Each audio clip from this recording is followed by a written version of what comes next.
we are going to cover two chapters this morning because chapter 26, we're only going to spend a few minutes in it. And I'll explain why in just a moment. But if you're taking notes, if you're a note taker, Numbers 26 can be broken up this way.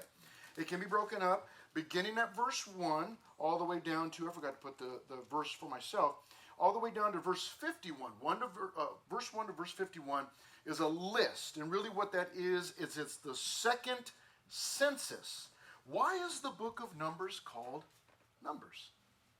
It is because of these lists, these censuses, these countings.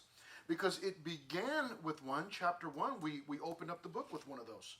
So way back when, it was called, it got named after those lists, those censuses, and it was called the book of Numbers because they were numbering. Well, that's what's happening in that list is that the people are being numbered once again. And I'll just, again, as far as chapter 26, this is all of the, this is the only slide that I'm going to have for those of you that like to take notes, okay? So verses 1 to 51, there's a list of people.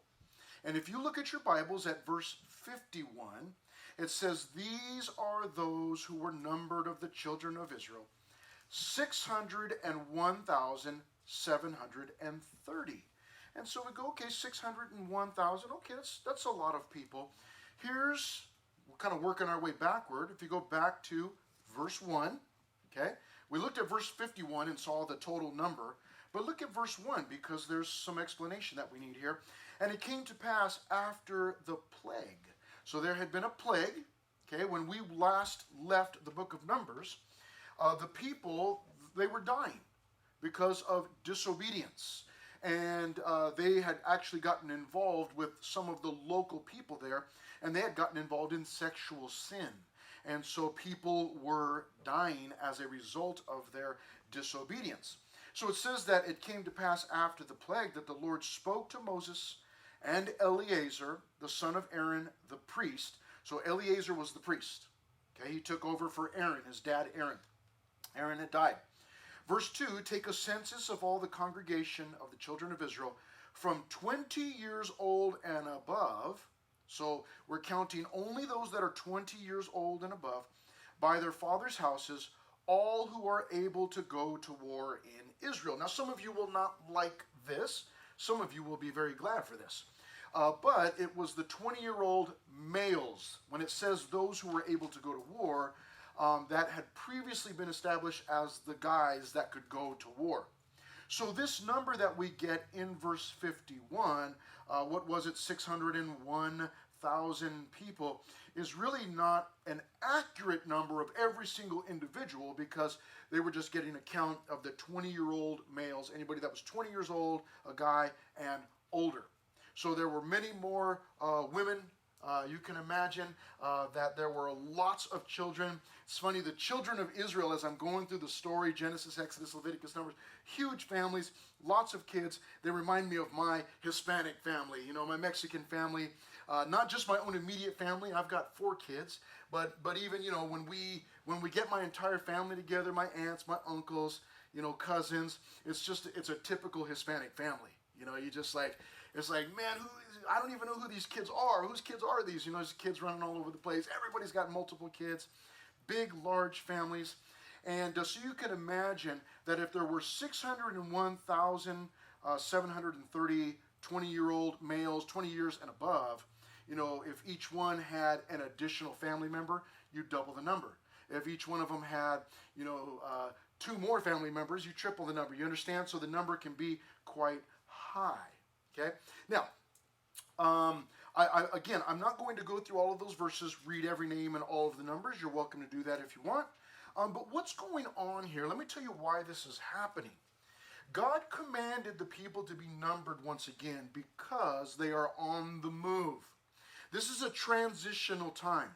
In fact, you will see this list, and then there's this land distribution. We'll talk about the Levites real quickly. But then in the next chapter, chapter 27, we're going to see a change in leadership. So this is a transitional time. And God is saying, okay, we're ready to move. We're ready to start heading into the promised land. And let's count everybody up, see what we've got here. Let's count the numbers, and let's make sure that we've got all of our facts straight for history purposes, and also so that in verse 52, if you're taking notes, that would be our next section. Verses 52 to 56 is the land distribution. Okay? And these verses we are going to read because I need to make a very important point. Verse 52 says, "Then the Lord spoke to Moses, saying, to these," that means to all of these families that have just been counted and named, listed, "to these the land shall be divided as an inheritance according to the number of names. To a large tribe you shall give a larger inheritance." They need more room. Makes sense. "And to a small tribe you shall give a smaller inheritance. Each shall be given its inheritance according to those who were numbered of them. But the land shall be divided by lot. They shall inherit according to the names of the tribes of their fathers. According to the lot, their inheritance shall be divided between the larger and the smaller." So I want to point out something here that's extremely important. Okay? I want you to fast forward to 2023. 2023. Okay? Here we are. There is almost constantly, and I probably could just say constantly, a land disputes going on all over the world. But the one that we're talking about here that's in focus, the land of Israel, is almost always in the middle of a dispute, land dispute. You have people that the countries that live around Israel, that many of them are not at peace with Israel. In fact, it's very common for the people of Israel, the Jews who live in Israel now, not just the Jews, there's lots of people who live there, it's not just Jews, to have rockets, just kind of a daily thing where rockets are being lobbed in there from these other countries. And from time to time, it will come up on your social media feed. And you know how that is, right? It kind of goes in and out of style. For a while, whatever the latest topic is, people will be into it. You know how this is. You'll open up your feed and, oh my gosh, this is what's going on over in Iran, or this is what's going on. Did you hear what happened in Paris or whatever? And that'll just be the hot topic, man. And everybody's posting about it. And then all of a sudden, boom, it's just gone. And it's on to the next thing. And oh my gosh, forget those things over there. And I don't mean to be disrespectful, but oftentimes we can have the attitude, without saying it, the attitude can kind of be like, oh, that man, look at all those people that are dying over there. And the next day, there's something bigger going on. Oh, forget all those people who are dying. Now we're on to this next thing. And we do that. It just kind of goes in fashion. Sadly, it goes in fashion. And what's with the style? And it's just trending. These are trending, and then they're gone. Well, from time to time, what's trending is that Israel, oh man, what a horrible government. They're kicking people out of their land, and there's something about the Gaza Strip, and there's something about the West Bank, and you hear these things, and oh my gosh, they're kicking people out of their houses, and what's going on? And we oftentimes just want to look at the surface. We just kind of do the 2 second, 3 second, I look at a picture, oh my gosh, I make my determination. I don't really go, dig in to see what's behind the story. It's just kind of like, this is the big thing, and I get angry about it for about 30 seconds, and then I pass it on, and we get angry about the next thing or whatever. But anyhow, there's this attitude from time to time where people, they hate Israel. They hate Israel because they're in that land, in the land of Israel, and it's not even their land. They stole it from other people, and there's all kinds of again, it'll just kind of be trending for a while, and then it'll drop off. I mentioned a while back, Kanye said something about the Jews just a while back, and then all of a sudden everybody was defending the Jews. We have to, we've got to defeat anti-Semitism, and, it's inside. Remember, some of you remember that, and then you go, oh yeah, that's right. He was going kind of crazy. What happened? It's just trendy. It just comes and it goes. It's important for you and I to understand as Christians, as people who read the Bible, believe the Bible. These words in verse 52 seem like it's just another sentence. Let's just move on. I want you to understand, then the Lord spoke to Moses. Moses didn't speak to himself. Moses didn't come up with his own idea like, hey, this is what we're going to do. He's under the direction of God. And God says in verse 53, to these people, the land shall be divided. We can get angry at Israel and we can say, well, Israel's not living right and they're not treating people right. And that's very possible. That's very possible. It is very possible that they're not handling what they've been given from God, that they're not handling it correctly. It's very possible that they're not treating people correctly. That is very possible. However, that does not cancel or negate the fact that God gave them the land. And he gave it to them way back in Genesis chapter 12, when he spoke to a man named Abram, or AJ. No, I'm just kidding. It's not AJ. Abram. He eventually became Abraham, but Abram. And he told him, come with me, Yalach, come with me, and I will take you to a land that I will show you. He gave him that promise. This land is going to be yours. So Israel may or may not do things right. They may or may not handle things right, political issues, land issues, whatever. However, that does not cancel out the fact that God gave them that land. If you want to be angry, it's okay. You've got the right to be angry. And you can even be angry at Israel for some things. But if it's about being in the land, you probably should just take that up with God. Because that was God gave them that land. Okay? So that's why I stopped to read those verses. It's a big deal. It's a huge deal. You and I need to understand that. We want to have a biblical worldview. And when everybody's getting angry, everybody's all stirred up about something, we want to go, but wait a minute, but what does the Bible say? That's what we do as Christians. If you're not a Christian, then you don't have to have a biblical worldview. You can come up with your own worldview. Believe whatever you want to believe. But if you're a Christian, we have a biblical worldview. We see everything through the Bible. Well, what does the Bible say? But Israel didn't do this right. I know, I agree. But this is what God says about the land, okay? Now, in the remaining verses 57 down to 65, you get the Levites. The Levites. What is the Levites? This is a family who, at the beginning of the book of Numbers, they were set apart, this family or this tribe of Levi, they were set apart as servants for the tabernacle. The tabernacle was basically their place of worship, or like their church. And these guys, this family, they were chosen to be servants in there, okay? When I say servants, I don't necessarily mean slaves. They weren't mistreated or those things. But they were just responsible for the cleanliness, the repair, the packing up, the moving of these things.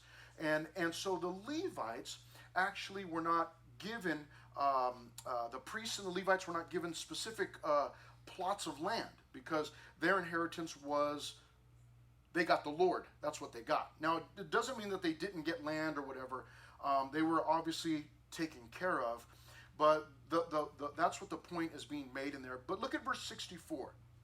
But among these people, there was not a man of those who were numbered by Moses and Aaron, he was the old priest, when they numbered the children of Israel in the wilderness of Sinai. Why? What is he saying? He's making the point there in verse 64. This is another important one. That all of the older generation has now died off. And this is all the younger generation. In case you're going, what are you talking about? Here's what happened. God was using Moses to lead the children of Israel out of Egypt. And the video talked about that short journey. All they had to do was walk a few days and they were going to be at this beautiful promised land. Well, when they got there, 12 spies went into the promised land because they wanted to double check God. make sure he knew what he was talking about. You know, sometimes we do that. Like, oh, God, okay, you want me to do this or do that, but let me go test the waters and make sure you really know what you're talking about. God allowed it. They went in. When they came out, okay, after a month, they were in the promised land for a month, spying everything out. They come out.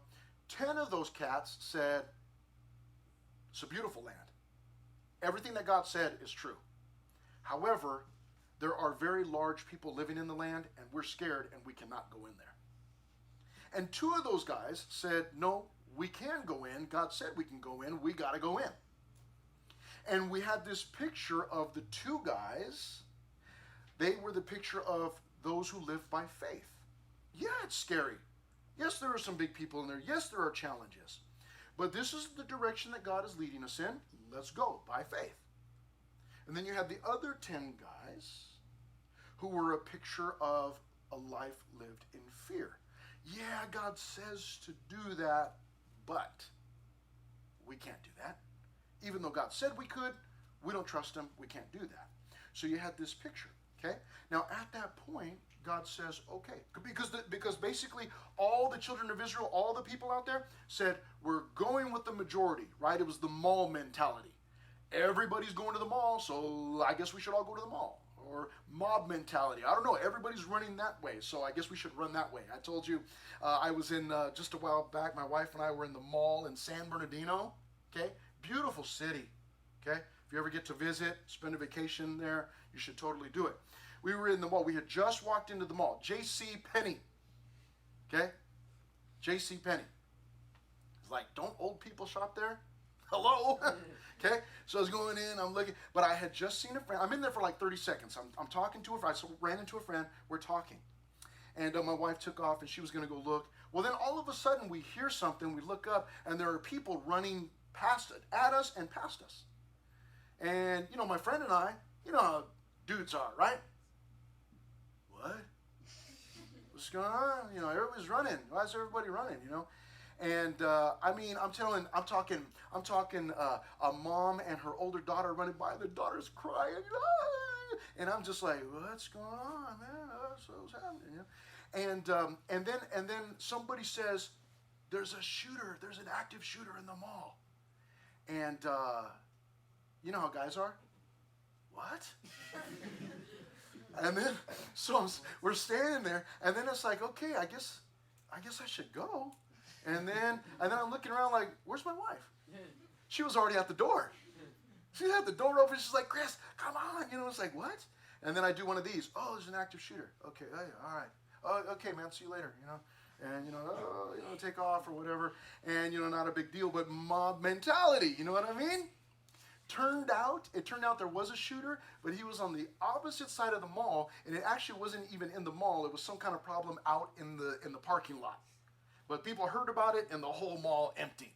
Okay, welcome to San Bernardino.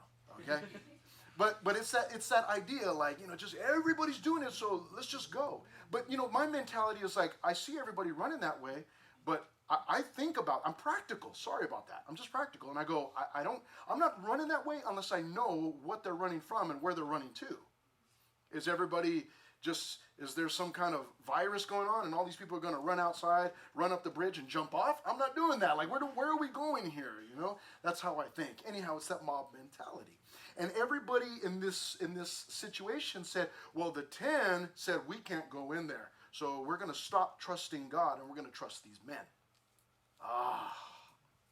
God said, okay, if that's the way you want to do it. He said, then what's going to happen is, instead of going into the promised land, because you're too scared, living by fear, he said, what we're going to do is you're just going to march around the wilderness for 40 years. You're going to travel. You're going to tent camp for 40 years until all of the old generation, those that were living by fear, until they all die. And when the new generation who's young and hip and full of faith, when they're ready, I'll take them in. Family, now's the time. That's where we're at right here in this story. Okay? And so when he says in verse 64 that there was no one left, it means that there was nobody from that old generation, man. They were all gone. All gone. And Now it's time for the new generation to make their move. So we have a list where they numbered everybody, and then they distributed the land, or God told them everybody's going to get a plot of land, and then the Levites they were addressed once again. By the way, I am a landowner. I own a plot of land in Scotland. I don't know if you knew that, but my daughter got me a plot of land in Scotland for Christmas. Isn't that incredible? Yeah, it's 1 square foot, but I own it. Okay, and by the way, on my plot of land in Scotland, you refer to me as Lord. Okay, so I just want to make that clear. You ever visit me on my plot of land in Scotland, you call me Lord Christopher. Okay? All right, Numbers chapter 27. Okay, Numbers chapter 27. Some cool stuff going on here. We're going to get 2 main divisions in chapter 27, the land inheritance and then a leadership change. We're not saying goodbye to Moses quite yet, but we definitely see the beginning of it. Okay? Now, this is really neat. In the first section, let's see, come on, are we going, where are we at? There we are. The land inheritance, verses 1 through 11. This is a wonderful story. Verse 1. Then came the daughters of Zelophehad. Okay, did that sound good? I don't know if it's accurate. I just pretend. Okay, the son of Heifer. It's not a good name, huh? Heifer. The son of Gilead. The son of Machir. The son of Manasseh. From the families of Manasseh, that name we recognize. The son of Joseph. He's the guy. Joseph is the first one that was in Egypt many, many hundreds of years ago.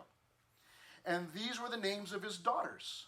Malah, Noah, it's interesting, okay, Haglah, Milcah, and Tirzah.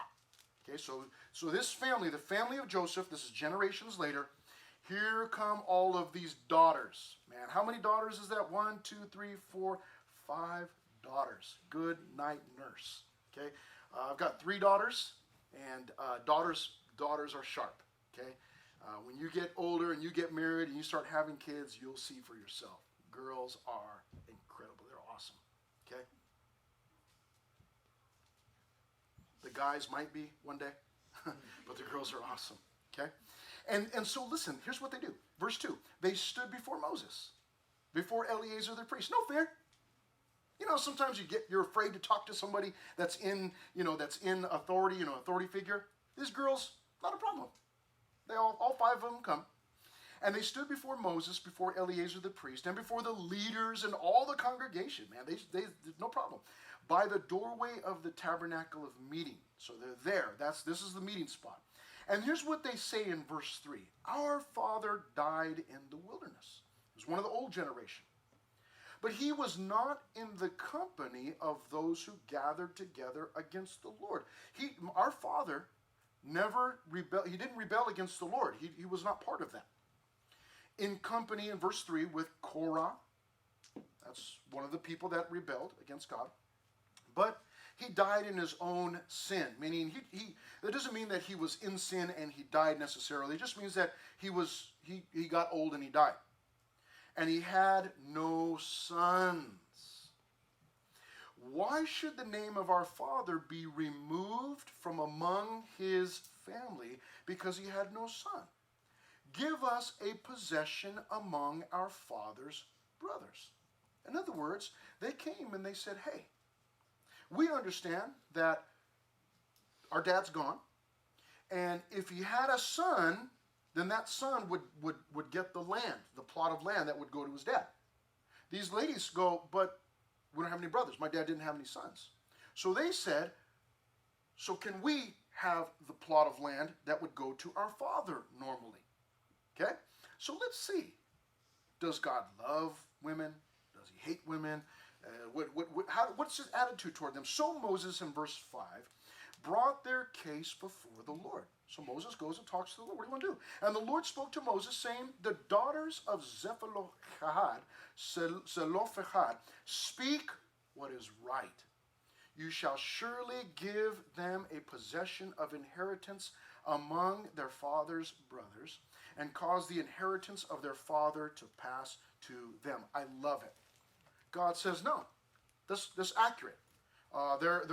He didn't have any sons. He only had daughters.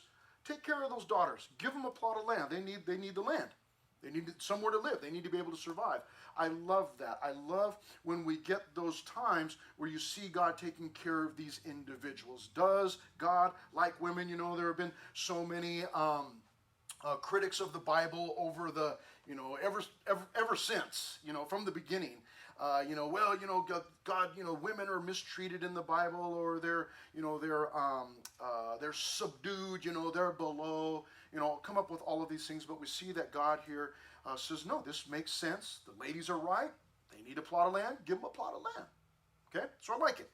Now, verses 8 through 11, we get this. I forgot to put this up there. Sorry.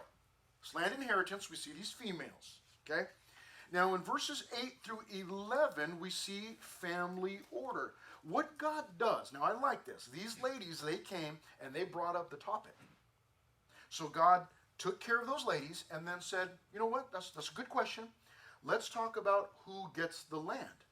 Because it may be that, maybe somebody doesn't have sons.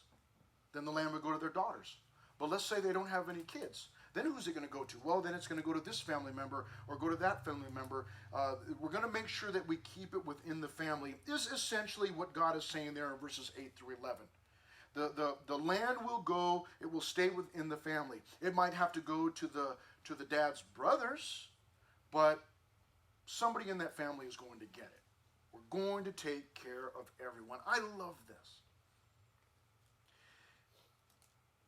It's always a bit uneasy. We'll go to winter camp. We've got winter camp coming up the first weekend in February. Okay, got to make sure that you get signed up. Don't miss out. Going to be a good time. We've got some guest speakers. Going to have a good time. Okay. We'll go to winter camp, and one of the big things that the girls always want to know: who's in my cabin? That's huge for you ladies, right? It's huge for you ladies. And you come to me, can I please have, this is my best friend. Can I please have them in my cabin, please? And can I also have my other best friend and my other 8 best friends? And I'm one of those guys, I'm like, wait a minute, how do you have 8 best friends? That is not even legal. Get out of here with all of that. And you got your posse, you got your crew. I just need 8. And, I do my best to try and, get people together. But sometimes it is good to purposely mix you up. That way you might end up with, another BFFFF, right?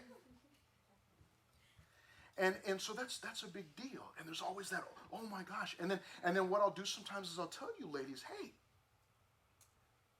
the cabin assignment, the bed assignment, all you're doing is sleeping in there. The rest of the day, we're going to be out, we're going to be gone, we're going to be doing stuff. It won't matter who's sleeping next to you.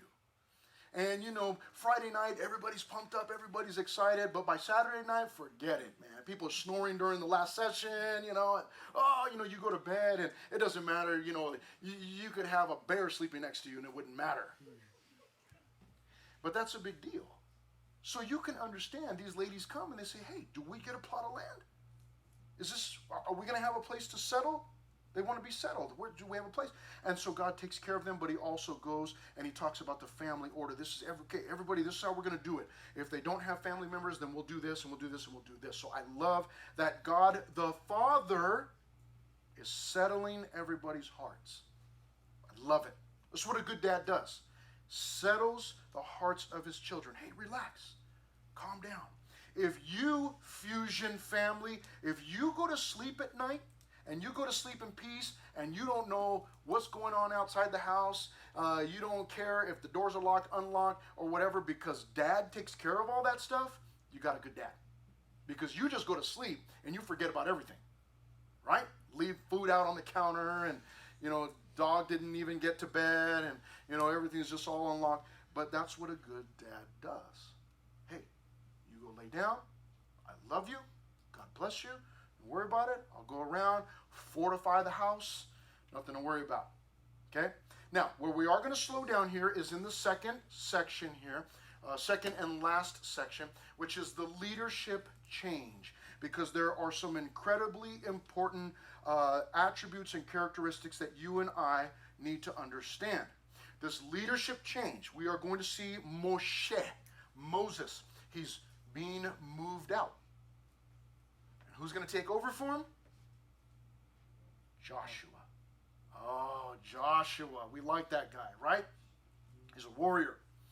The first thing that we see here beginning at verse 12 is a relieving of Moses. Let's read these words. Now the Lord said to Moses, go up into this mount Abarim and see the land which I have given to the children of Israel.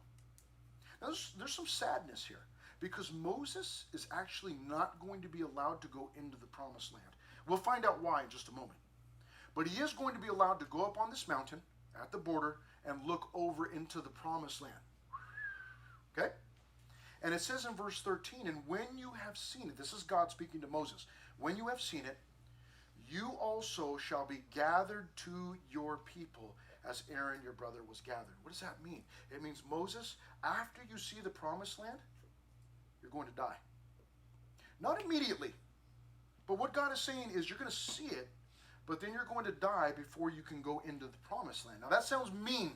Why would God, take them all the way? We'll talk about that in just a moment. But I love this idea of Moses being gathered together to his family. That's a very nice way, poetic way of saying you're going to die. But I like that. I've got some family members in heaven. My mom's there. My grandfather is there. And when I think about going to heaven, obviously I rejoice in the fact that, okay, I'm going to see God. I'm going to be there. But I also think, man, I want to see my mom. Okay? Miss that crazy old lady. She's crazy. My grandfather, who got saved very late in life, but then just read his Bible and prayed for me and loved my family. I'm anxious to see them. So the fact that Moses is being told, hey, you're going to be gathered together with your people, that's a good thing. Basically, the way that would translate to us is, hey, you're going to go to heaven. It's like, okay, it's a good thing. You see the promised land? That's great. But heaven, it's even better, right? It's even better. You drive around town, you see some big house, and you go, oh man, I really wish I had that house. But I'm going to heaven, right? Be nice to have that house right now, but whether I get it or not really doesn't matter because I'm going to heaven.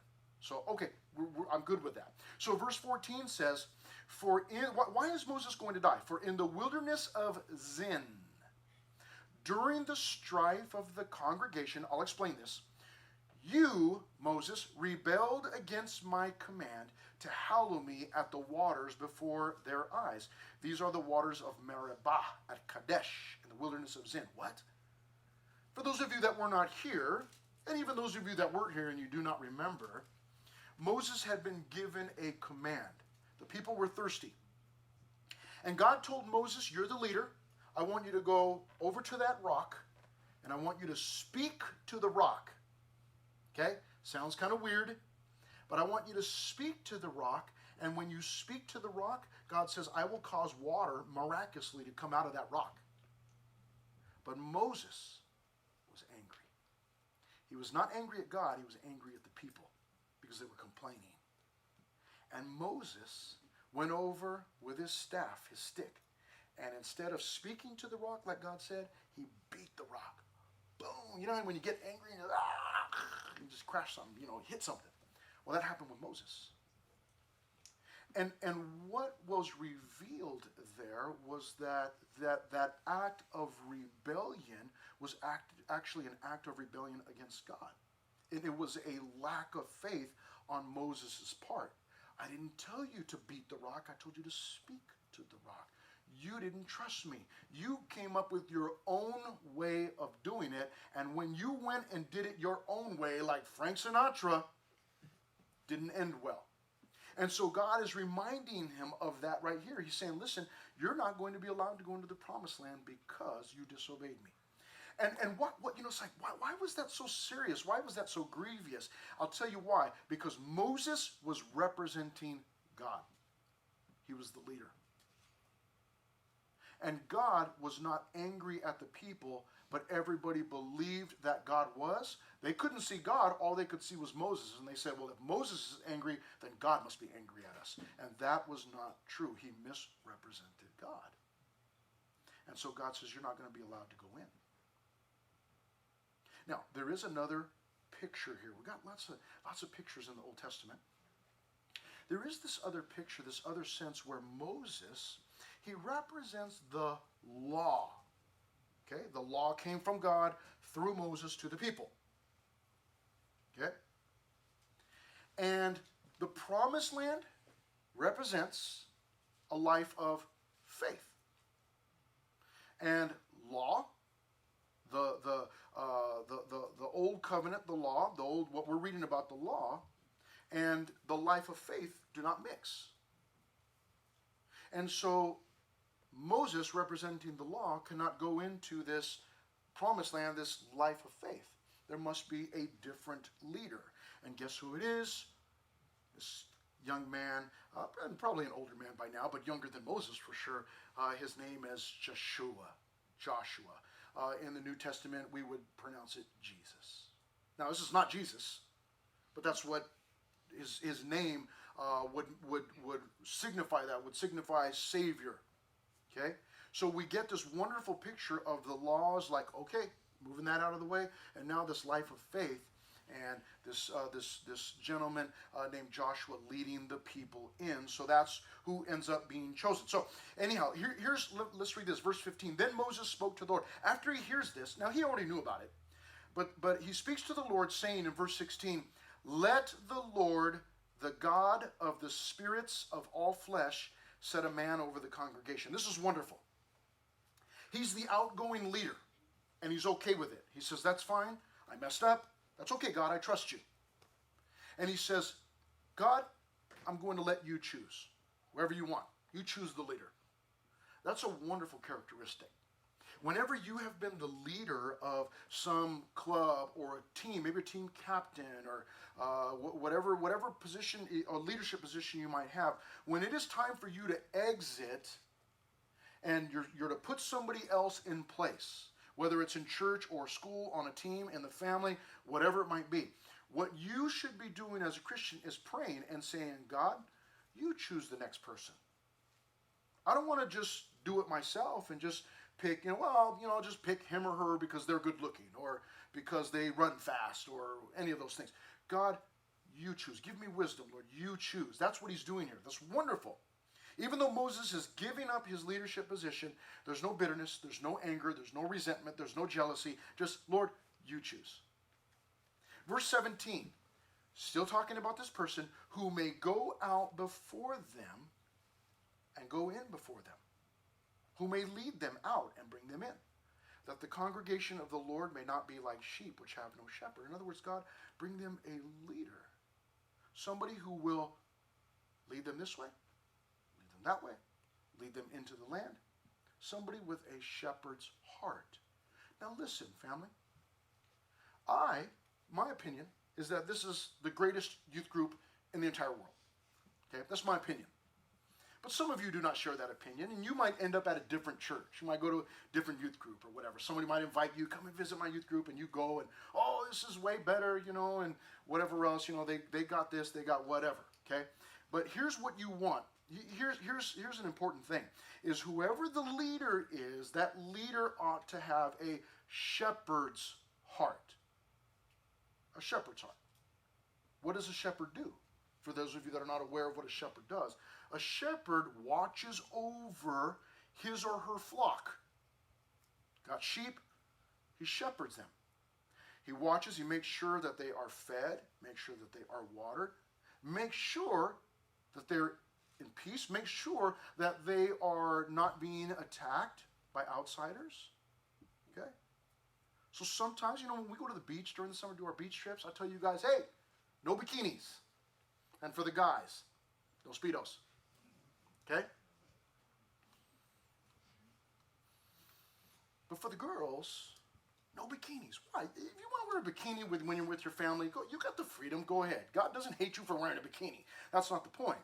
The point is that there are wolves out there at that beach. You ladies have seen them. And when you're with your family, what can I do? But when you're with me, I'm going to do my best to make sure that everybody's okay. And so when we say, hey, no bikinis, it's not because, oh, you're Christians and you're trying to, all these rules and you guys are old school. It's not that. It's because I'm looking like I don't want any of these old pervs out here drooling over somebody.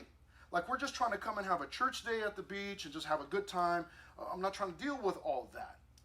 Okay? Because if I need to, I will go off. Right? I will talk to someone. I will stop somebody.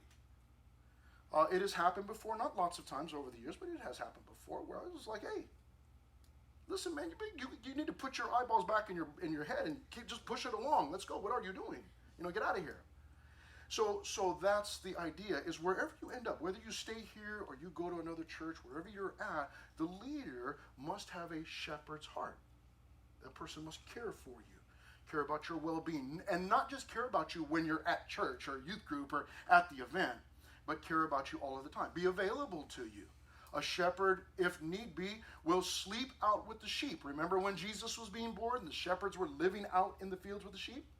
Okay, that's what a shepherd does. Those types of things. And so Moses is saying, listen, just bring somebody with a shepherd's heart. Okay? And we need to move along and finish this up because we got to get you out of here. Verse 18, we see the relieving of Moses, but now the recruiting of Joshua verses in the remaining verses.